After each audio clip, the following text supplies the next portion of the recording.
Storm Tracker 9 weather with Chief Meteorologist Justin Stapleton. Let's talk about Isaac first before we get into our forecast here in the Northwest. Still a tropical storm came onshore yesterday afternoon, and it hasn't moved much as a Category 1 hurricane with winds about 80 miles an hour. Now, the winds have only dropped off around 10 miles an hour, so we're still looking at max winds around 70 miles an hour. So that's packing a pretty good punch. And in fact, I've had some of the live feeds up from a couple of stations, New Orleans and Baton Rouge. Baton Rouge, if you're not familiar with where that is, it's over in the north central section of the state. Louisiana State University, LSU.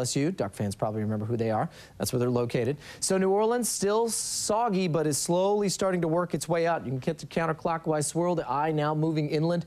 Likely going to be pushing northward, Mobile, Alabama, and also in towards southeastern Mississippi. Have seen lots of tornadoes this afternoon. A couple of confirmed real nasty ones, too, with some good damage photos that I've seen so far. So as we go to the next couple of days, this will slowly work itself inland, and I mean slowly. It is going to be a remnant low, but basically that just means it's a big rainmaker by Saturday in through central parts of Missouri, Columbia, all the way over into towards go to Indianapolis, eventually the Ohio Valley, and maybe as far east as Pittsburgh and Philadelphia before it finally gets swept up. So this will be the weather story over the next couple of days. Our weather story here in the Northwest is going to quiet down for just about everybody in terms of the cloud cover. We haven't had much rain. In fact, Tillamook up the north coast, the only spot that actually saw measurable precipitation today, and that was about 300ths of an inch. So weak trough moving across the western Washington Cascades right now. We've got a weak cold front somewhere out there that I'll show you where it is in a second.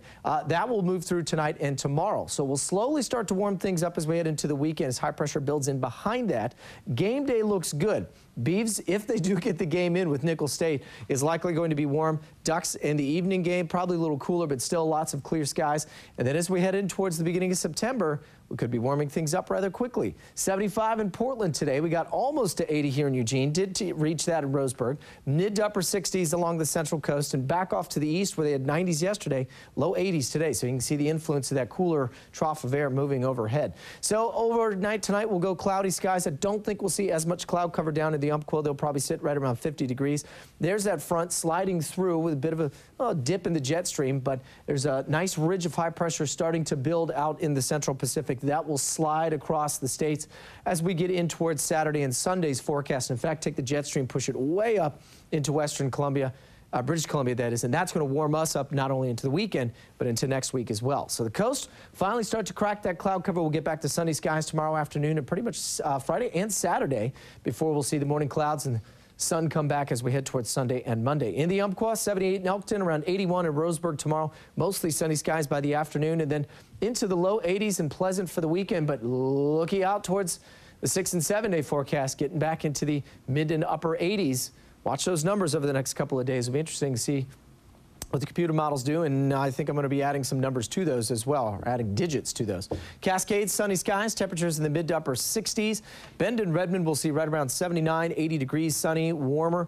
Overnight lows nice and cool into the low 40s, and then we'll get back into the 80s next week. And then finally here in the valley, a nice sunny afternoon around 78 degrees, 80 on Friday. 81, perfect weather to kick off the season on Saturday, and then back into the mid-80s, guys, by Tuesday and Wednesday. So perhaps I spoke too soon, Jen Richardson. We may still have a squeeze out a little bit of summer for you. You did. I'm glad. Yeah. Thanks, Justin. You got it.